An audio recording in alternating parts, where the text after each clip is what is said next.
దళిత బంధు ఇస్తే రాజీనామా చేస్తానని గతంలో చెప్పినాం.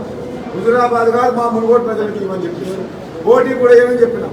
నేను విసిన సవాళ్ళకి ఒక్క రోజున స్పందించిన ప్రభుత్వం నా మీద ఆరోపణలు చేసి ఈరోజు అమ్ముడు పోయినన్నారు కదా. 10 సార్లు చెప్పిన మీడియా సాక్షిగా ఎవరైనా నేను అమ్ముడు పోయినట్టు కాంట్రాక్ట్లో పోయినట్టు రుజువు చేస్తే రాజకీయ సన్యాసం తీసుకుంటా అన్నారు.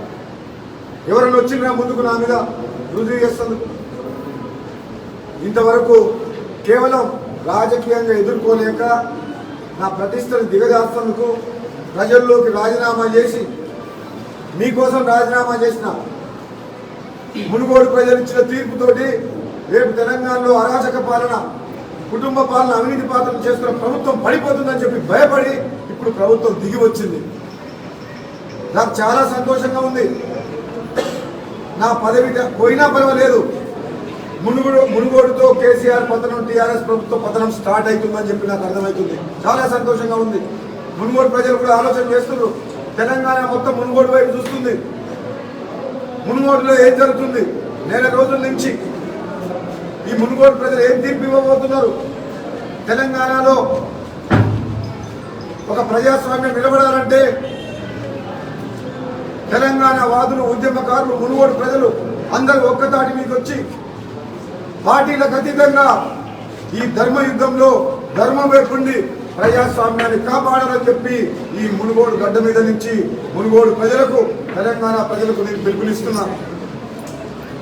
నేను రాజీనామా చేసింది స్వార్థం కోసం కాదు. స్వార్థ పరులు గెలిచిన పార్టీ నుంచి వేరే పార్టీలకు పోయి కండువలు మార్చుకొని వాళ్ళ లాభం కోసం పోతారు. ఒక పౌరుషమైన వ్యక్తిగా, ఒక నైతిక విలువలు కలిగిన మనిషిగా నా ప్రజలు నన్ను గెలిపించిన తర్వాత నేను వాళ్ళకు న్యాయం చేయలేక నా పదవి త్యాగం చేస్తే ఈ మునుగోడు ప్రజలు బాగుపడతారు, ఈ మునుగోడు అభివృద్ధి చెందుతారని చెప్పి కేవలం ఒకే ఒక్క ఆలోచనతోటి నా పదవికి రాజీనామా చేసిన. రాజకీయంగా ఎదుర్కోలేని కొందరు గిట్టని వ్యక్తులు దుష్ప్రచారం ఎంత చేసినా మునుగోడు ప్రజలు నమ్మరు. నన్ను కడుపులో పెట్టుకుంటారు, గుండెల్లో పెట్టుకుంటారు. నేను వాళ్ళ కోసం పదవి త్యాగం చేసిన, పార్టీ మారినా సరే నేనే నిర్ణయం తీసుకున్నా తెలంగాణలో ప్రజాస్వామ్యాన్ని కాపాడుతందుకు, ఈ కుటుంబ పాలన, అరాచక పాలన పోవాలన్న ఉద్దేశంతో తీసుకున్న నిర్ణయం తప్పితే స్వార్థం కోసం మారేటోళ్ళం అయితే 2014లో పోయేవాళ్ళం. ఈరోజు మునుగోడు ప్రజలిచ్చే చారిత్రాత్మక తీర్పుతోటి తెలంగాణ రాజకీయాల్లో చాలా పెద్ద మార్పు రావస్తుంది. మునుగోడు ప్రజలు చైతన్యవంతులై ప్రలోభాలకు లొంగకుండా ప్రతి ఒక్కరు కూడా చరిత్రలో నిలిచిపోయే తీర్పు ఇవ్వాలని చెప్పేసి ఈరోజు రాబోయే ఎన్నికల్లో చాలా మంది వస్తారు, సంచుల మూటలు తీసుకొస్తారు, అవినీతి సొమ్ము తీసుకొని వస్తారు. మొన్నటి వరకు మనం ఎన్ని సమస్యలు చెప్పినా, ఎన్ని మాట్లాడినా మందలించిన వ్యక్తులు, మంత్రులు, ఎంపీలు, ఎమ్మెల్యేలు, మొత్తం టీఆర్ఎస్ పార్టీ నాయకులు, అధికార యంత్రాంగం మొత్తం మునుగోడుకు వస్తుంది. వచ్చి మీకు ఇప్పుడు అభివృద్ధి చేస్తామంటారు, నీకు డబ్బులు ఇస్తామంటారు, నీకు రోడ్ వేస్తామంటారు, నీకు ఇల్లు కట్టిస్తామంటారు, నీకు హాస్పిటల్ కట్టిస్తామంటారు. కానీ 3.5 సంవత్సరాలు ఎందుకు పట్టించుకోలేదు? మరి టీఆర్ఎస్ వచ్చిన తర్వాత గతంలో కూడా 5 సంవత్సరాలు ఏం అభివృద్ధి జరిగింది? పెన్షన్లు ఇచ్చినాం, రైతు బంధు ఇచ్చినాం, రైతులకు రైతు బంధు ఇస్తుండ్రు. మరి ఎరువుల ధరలు ఎట్లా పెరిగిపోయినాయి? కౌలు రైతులకు ఎందుకు రైతు బంధు ఇవ్వట్లేదు? భూస్వాముల అకౌంట్లలో లక్షల రూపాయలు ఎందుకు వేస్తుండ్రు? నిజంగా వ్యవసాయం చేసిన కౌలు రైతులకు ఎందుకు రైతు బంధు ఇవ్వట్లేదని అడుగుతున్నా. కేవలం ఓట్ల కోసం ఎన్నికలప్పుడు అకౌంట్లలో పైసలు వేస్తారు. రైతులకు ధాన్యం కొంటామంటారు, ఒకసారి కొనమంటారు. రైతులకు కన్నీళ్లు పెట్టిస్తుంది ఈ ప్రభుత్వం, తికమక చేస్తుంది.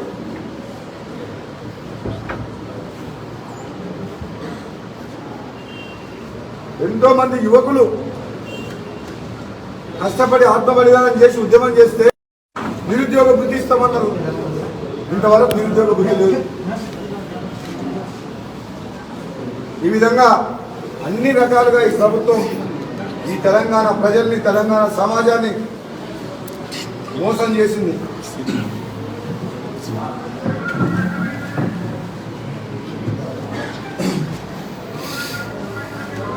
దళితుని ముఖ్యమంత్రి చేస్తామని చెప్పి ఒక సిఎల్పి నాయకుడు దళితులు ఉంటే ఓర్వలేక 12 మంది ఎమ్మెల్యేలను తీసుకొని ప్రజాస్వామ్యాన్ని కూలి చేసింది, ప్రశ్నించే గొంతు లేకుండా చేసింది, ప్రతిపక్ష పార్టీ లేకుండా చేసింది. అంటే ఒక నియంత్రణ లాగా పరిపాలిస్తుంది. ప్రతిపక్ష ఎమ్మెల్యేలు ఉంటే కనీసం ఒక ముఖ్యమంత్రిని కలిసి నియోజకవర్గ సమస్యలు డెవలప్మెంట్ గురించి కానీ, భూ నిర్వాసితులు కానీ, R&R ప్యాకేజ్ గురించి కానీ సమస్య చెప్పుకునే అవకాశం లేకుండా చేసింది తెలంగాణ రాష్ట్రంలో ఉన్న ఒక ఆచరిక ప్రభుత్వం. మరి ఇటువంటి సమయాల్లో ఎమ్మెల్యేగా కొనసాగి నమ్ముకున్న ప్రజలకు, గెలిపించిన ప్రజలకు న్యాయం చేయలేక ఎంతో ఆవేదనతోటి నేను రాజీనామా చేసిన, ప్రభుత్వం దిగి రావాలని చెప్పి. ఈరోజు కొన్ని రాజకీయ పార్టీ నాయకులు అంటారు పార్టీల మధ్యన పోరని. పార్టీల మధ్యన పోరు కాదు ఇది. మునుగోడులో జరిగే ఎన్నిక, రాబోయే ఉప ఎన్నిక ఒక ఎమ్మెల్యే పదవి కోసం కాదు. రాజగోపాల్ రెడ్డి ఎమ్మెల్యే పదవి ఉన్న పదవినే త్యాగం చేసిండు. రాజగోపాల్ రెడ్డి ఇప్పుడు కేసీఆర్ మీద యుద్ధం ప్రకటించి, టీఆర్ఎస్ ప్రభుత్వం మీద యుద్ధం ప్రకటించి అవినీతి పాలన పోవాలని, కుటుంబ పాలన పోవాలని, ప్రజాస్వామ్యం రావాలని యుద్ధం చేస్తున్నాడు. ఈ యుద్ధంలో కేసీఆర్ కుటుంబం మునుగోడు ప్రజలకు మధ్య జరుగుతున్న ఉద్యమం ఇది పార్టీల మధ్య జరిగే ఎన్నిక కాదు, పదవుల కోసం జరిగే ఎన్నిక కాదు, ఏ పార్టీకి భవిష్యత్తుకు సంబంధించిన ఎన్నిక కాదు. ఇది తెలంగాణ భవిష్యత్తు కొరకే వచ్చిన ఎన్నిక, ప్రజాస్వామ్యాన్ని కాపాడే ఎన్నిక, అరాచక పాలన, కుటుంబ పాలనని అంతమొందించే ఎన్నిక. ఈ ఎన్నికను తెలంగాణ ప్రజలందరూ కూడా చూస్తున్నారు. మీరందరూ కూడా రావాలి. ఈ తీర్పు ద్వారా తెలంగాణలో ప్రజాస్వామ్యం నిలబడాలి. మునుగోడు లాగా తెలంగాణ ప్రాంతంలో కూడా అన్ని నియోజకవర్గాలకు నిధులు ఇవ్వాలి. చిన్న చిన్న ఉద్యోగస్తులందరికీ న్యాయం జరగాలి. కష్టాల్లో ఉన్న పేదలకు ఉచితంగా ఆరోగ్యాన్ని అందజేయాలి. KG2 PG2 అన్న నినాదం అమలు పరచాలి. ఈ రైతులకు అండగా ఉండాలి. ఈ దోపిడీ ఆగాలి అని చెప్పేసి మునుగోడు గడ్డ నుంచి నేను పిలుపునిస్తున్నా. ఎవరు ఎన్ని చెప్పినా సరే, ఎవరెన్ని మాట్లాడినా సరే ఈ ఎన్నిక స్వార్థం కోసం రాలేదని, ఇది కేవలం మునుగోడు ప్రజల్ని అవమానించి అభివృద్ధికి సహకరించినందుకు ప్రభుత్వం దిగి రావాలని చెప్పి చేసిన రాజీనామా. అందుకోసం ఎన్నిక వచ్చింది. ఈ ఎన్నిక ద్వారా, ఈ తీర్పు ద్వారా తెలంగాణ ప్రజలందరూ కూడా ఆలోచించి రాబోయే రోజుల్లో వాళ్ళ భవిష్యత్తుకు బాటలు వేసుకుంటారు అని చెప్పి నేను తెలియజేస్తున్నాను.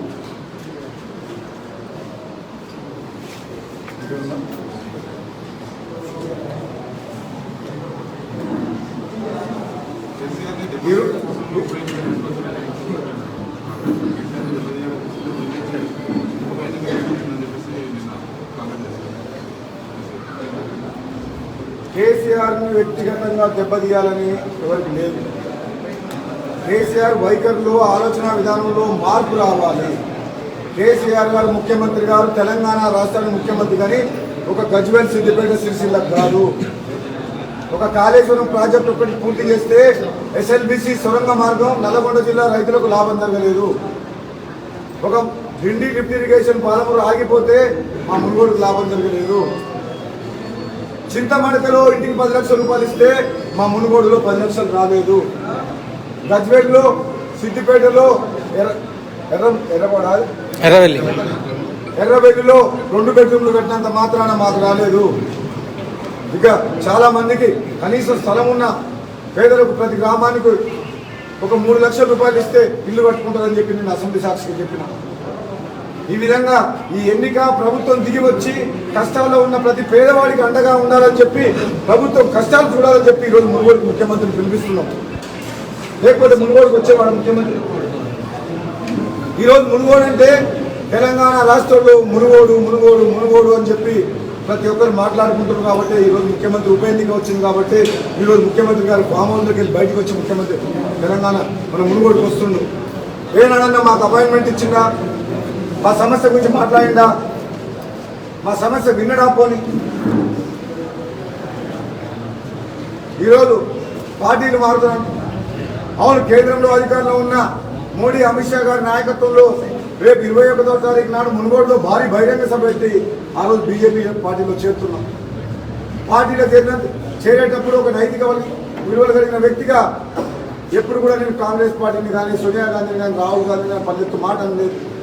పార్టీ మారుతున్నా కాబట్టి నేను పదవితో రాజీనామా చేసినప్పుడు ఈరోజు పార్టీ మారేటప్పుడు కూడా ఇది కేంద్రంలో అధికారంలో ఉన్న బీజేపీ రేపు రాష్ట్రంలో ఆర్థిక సంక్షోభంలో ఉన్న తెలంగాణ ప్రభుత్వాన్ని రక్షించాలన్న అప్పుల బారిన పడి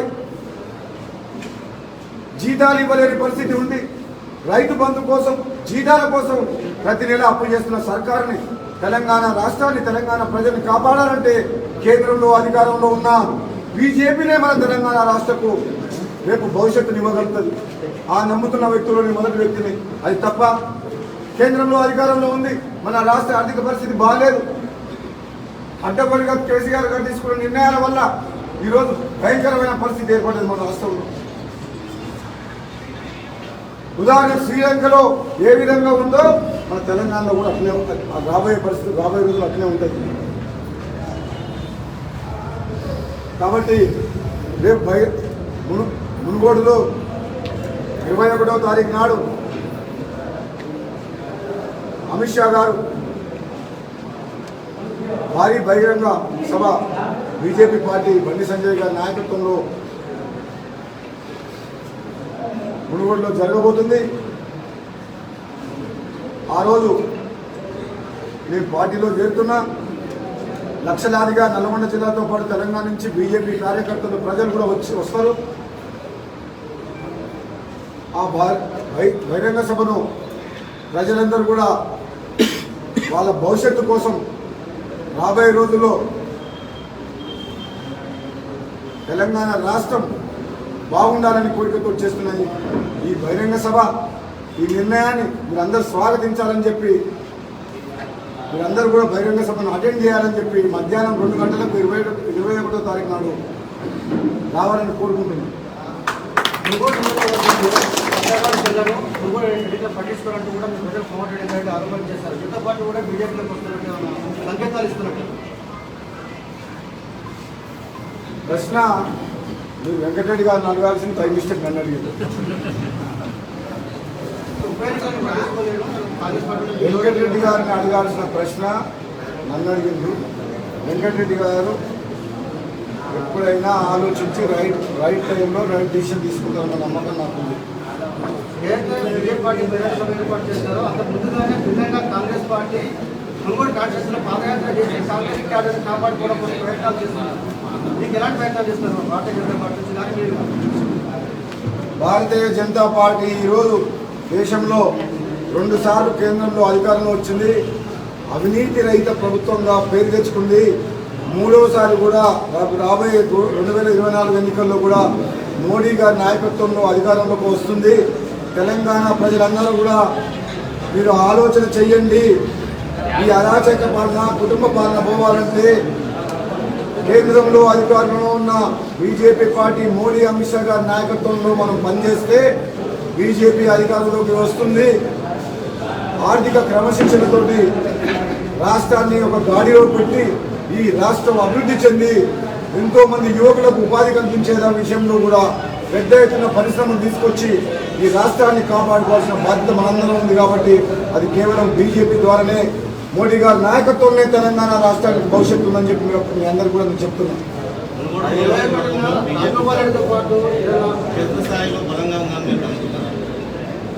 ఒకప్పుడు మునుగోడులో సిపిఐ ఉండేది, తెలంగాణలో టీడీపీ ఉండేది, వెస్ట్ బెంగాల్లో కాంగ్రెస్ ఉండేది, సిపిఎం ఉన్నది.